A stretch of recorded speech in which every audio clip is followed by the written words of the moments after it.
and we're having fantastic results across the country. Plymouth, what a night they've had in Plymouth. And then Stoke. And up to Middlesbrough, all the places that we need to win, the battlegrounds. And make no mistake, we are on course for a Labour majority at the next general election. And this was all about the cost of living, and we had a positive case to make. We understood what it's like not to be able to make ends meet, and we said what we would do to help people with their everyday bills. And the government, the Prime Minister, said nothing. And that's because they're the problem, not the solution. Right. And what we've shown together is that we can make change. We've changed our party. We've won the trust and confidence of voters. And now we can go on to change our country. So change is possible. A better Britain is possible. Well done to all of you. Fantastic morning. Thank you so much. We can now narrow down our national estimated vote share for the main parties. And this is what it shows. Labour would be the most popular party with 36%. That means they would be up 3 points on the general election of 2019. You can see there the Conservative share is projected as 29%, down 16 points. And the Liberal Democrats are projected to win an 18% share. That's up 6, with others on 17%. So some pretty big changes. And what would that mean for the House of Commons? It means there would be a hung parliament with Labour, the largest party, on 298 seats, but critically 28 seats short of a majority. Now, the Conservatives would fall to 238 seats, down 127 on 2019. And the Lib Dems would finish on 39, up 28, with other parties totalling 75 seats. Well, there you go. Keir Starmer at 9-something in the morning was saying we're going to win a majority government, and then the projections from that man on Sky show that Labour's only 3% up on 2019, which was seen as a catastrophe.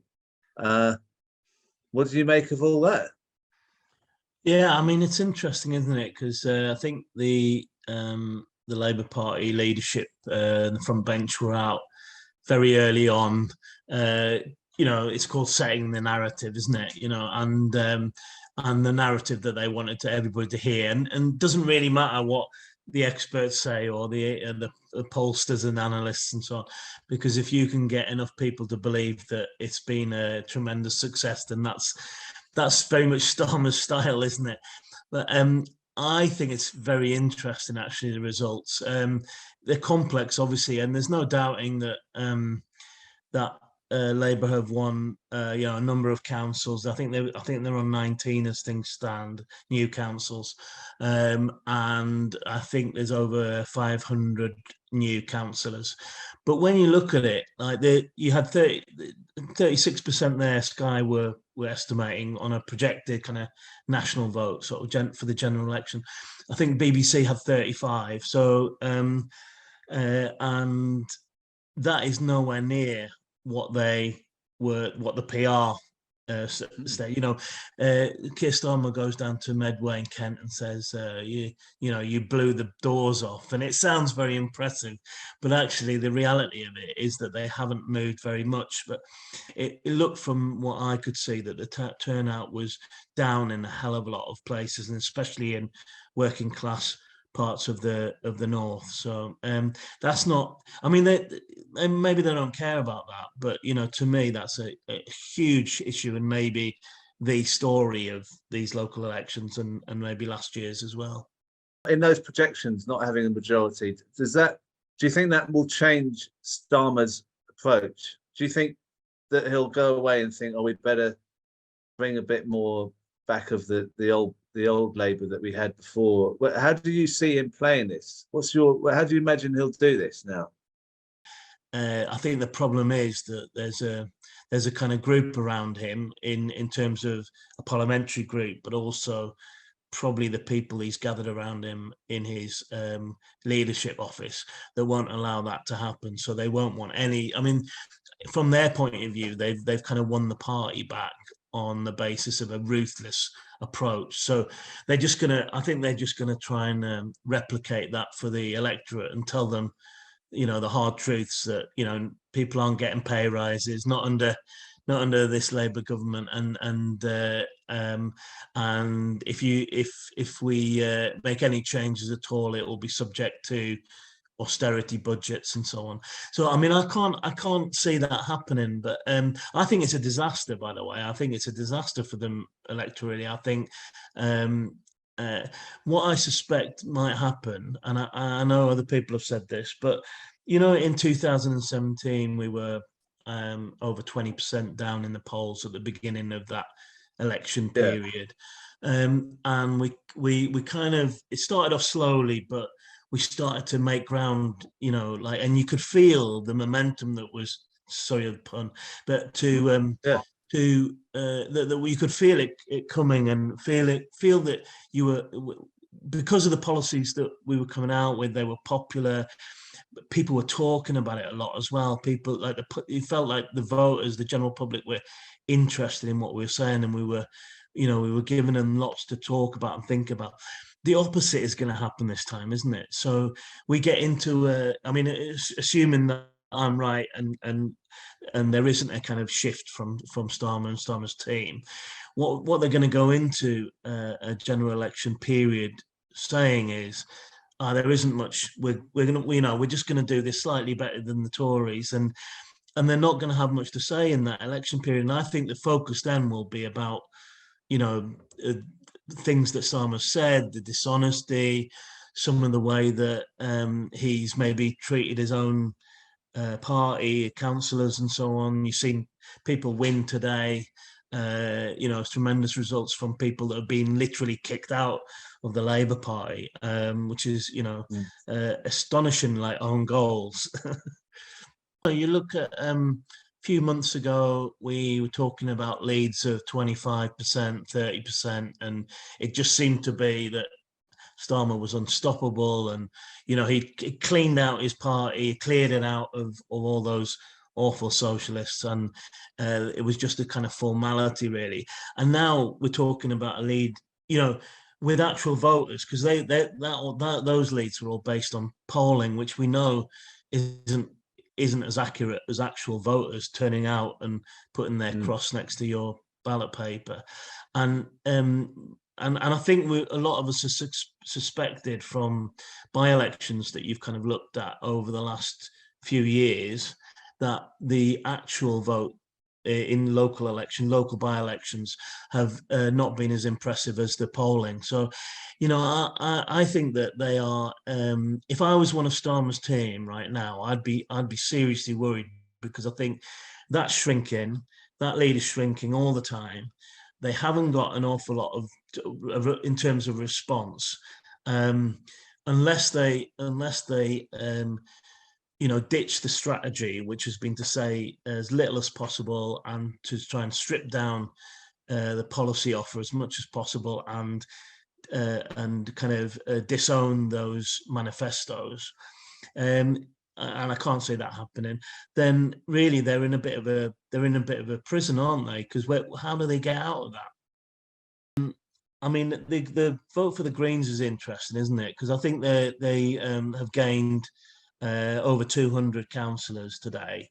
That means that they could be in a strong position to challenge in a general election in some of those seats where they've been doing well, because there have been other sort of parts of the country, in Bristol and so on, where they're starting to pick up support, and obviously some of that is defections from Corbyn's Labour Party, people who were enthused by Jeremy and the policy that we had in those two manifestos, and they found a home within the Green Party.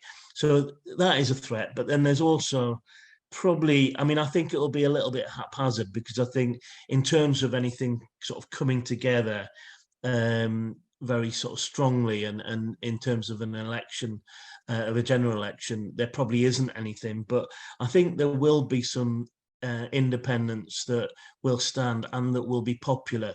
You've seen Sam Gorst, Alan Gibbons and Lucy Williams, I think in Garston as well today in Liverpool, do really, really well. I mean, incredible results. And that is about the story, about the fact that they've been purged and the situation around Liverpool City Council. But it's also to do with the personal popularity of those people and the fact that they're bloody good campaigners. So, you know, there are people like that that will stand, I think, in a general election, and whether they win or not, I think is, you know, open to question. Probably quite doubtful because it's so much harder in a general election. But they might still make a dent in the vote, and that might be disastrous for the Labour Party in certain parts of the country. Phil Pope, I've seen on a post, you think it was actually quite a good result for Starmer, and that a lot of the left are not seeing this the right way. Can you explain what your view is on this? Thanks, Crispin. Yeah, so that Sky News projection was very simplistic. The first thing to remember about these elections is there weren't any elections in London, which is Labour's strongest part of the country, and an awful lot of people tactically voted Lib Dem. Come a general election, Labour will do much better than in terms of votes than they did in these local elections. If you look back to 2019, when these seats were last contested in local elections, Labour tied with the Conservatives in terms of votes when it was Corbyn and Theresa May. Labour have done much better this time. There's been a 9% swing from Conservative to Labour. A lot of that is the Tory vote collapsing, yes. But that's all Labour needs to do to win. Like, Labour won in 2001 and 2005 without much enthusiasm. Like, all Starmer needs is for the Conservatives to do badly, and he will get a big majority when the general election comes round. And I think, like, if we take that Sky News analysis that will be a hung parliament, we're getting it badly wrong. Like, Labour's going to get a big win. I don't say that with any relish. I wish they weren't going to get a big win.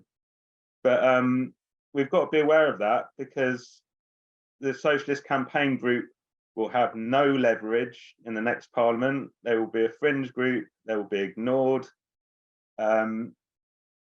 Starmer will not have to make deals with the Lib Dems over electoral reform or anything. Yeah. So I don't say this to be pessimistic. I'm saying this so that everyone realizes the reality and redoubles their efforts. We need to. It's really good that a few people won seats, but it is a handful out of thousands of seats that were contested. There were hundreds of people who stood as socialists and didn't win, didn't come anywhere close to winning. I've done it myself. I've stood as a socialist and got a small vote. I applaud those people who did well, and we need them to show us how they did it and to learn from that. But we've got to, I just think everyone needs to be serious. This is really difficult. We're not going to go into next general election and find Starmer humiliated and loads of left-wingers winning. It takes loads of work. It takes serious national organisation. Right. Okay. If you go by that Sky News analysis, you're totally kidding yourself. Like, that was just a ridiculous, simplistic analysis. Right. Okay. Look, I'm going to Audrey's. Look at Electoral Calculus website. That's got some serious analysis of what's going to happen. Okay. Well, look. Thank you, Phil. I'm going to get Audrey on. So, what do you think about what Phil says? I mean, are we being a bit those people who are not keen on Starmer, probably 99% of this Zoom, are we being a bit optimistic, think Starmer's not going to get a majority? What I'd say is that he's right about this, right, in terms of how much work needs to be done. But I think he has to realise that the whole idea of setting up parties is struggling at the moment. And over the past, the amount of socialist parties and individuals that set themselves up to fight council seats, they got absolutely, trounced. But what we have to learn from this is these are very special circumstances now. We have had, the Labour Party often playing a very negative role, but it's very subversive now. It's a very subversive organisation.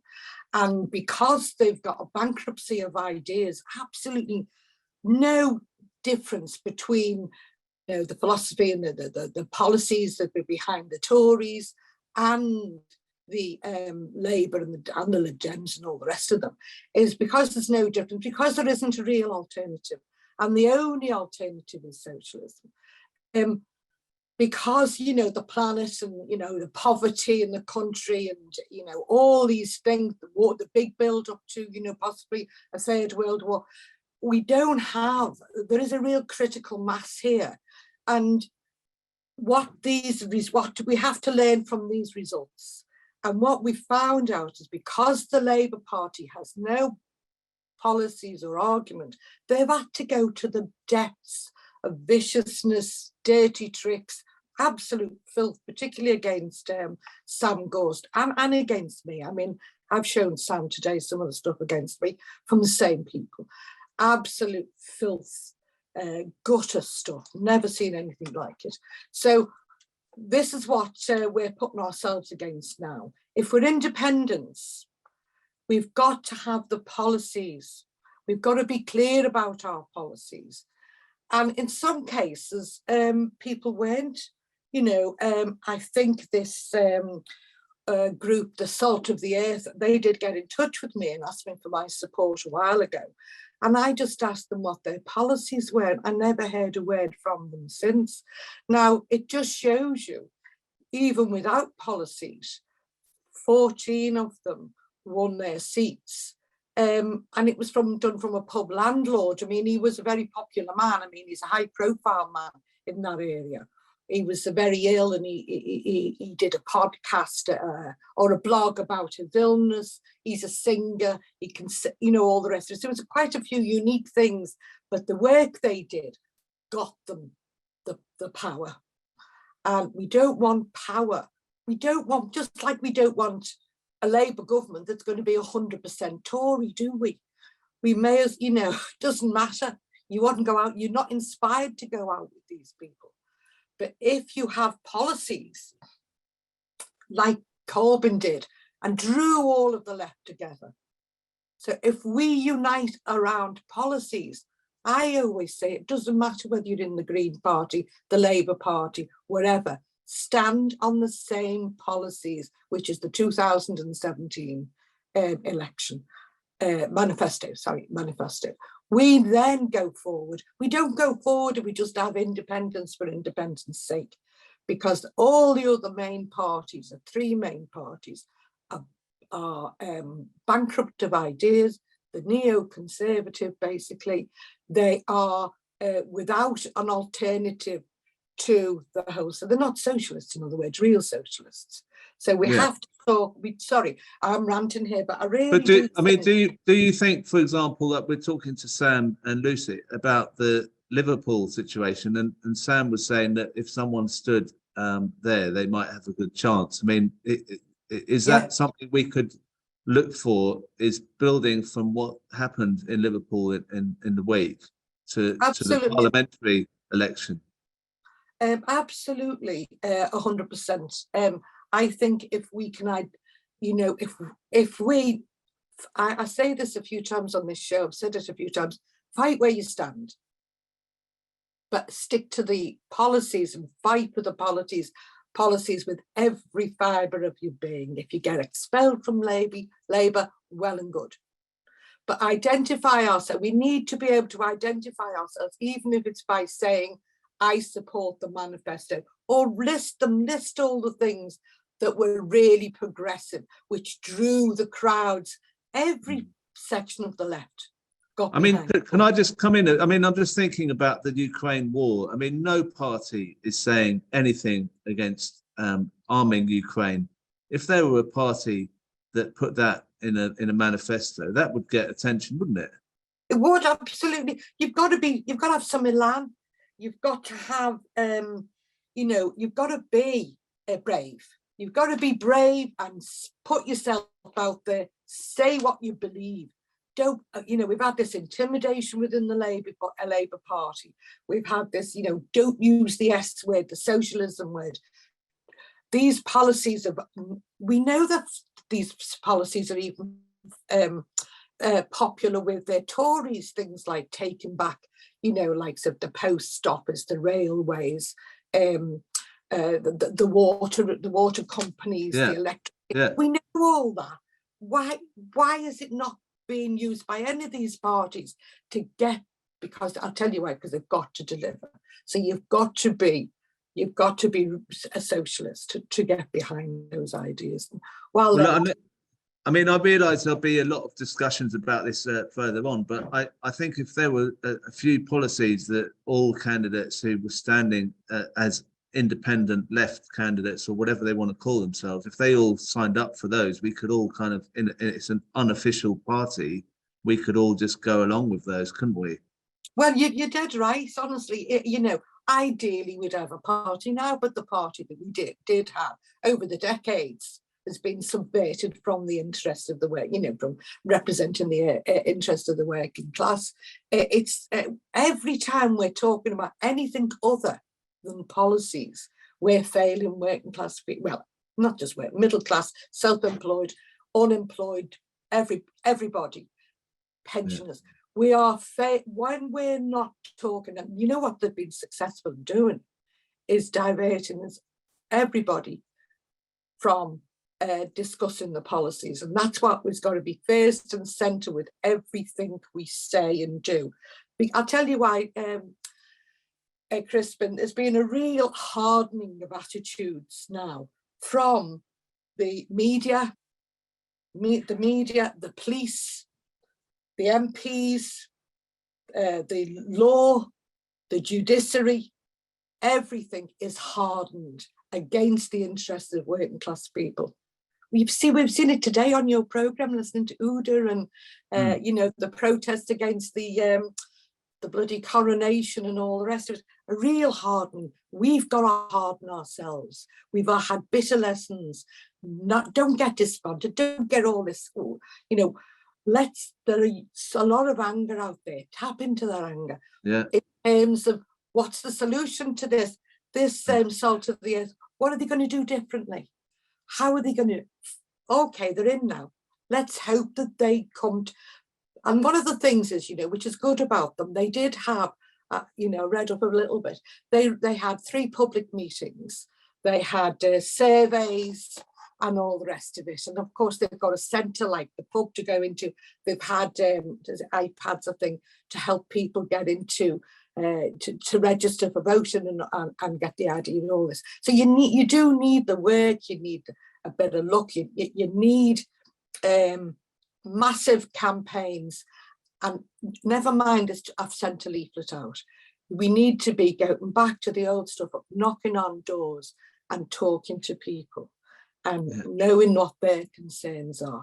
Don't go along for an opportunity, just for a photo opportunity like the Labour Party do. Go along. If there's a local post office closing down, go and find out how does it affect you, and really engage with the working people.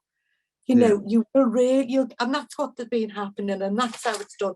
And if we can repeat it nationally, we will. You do realise. I'll finish on this one point.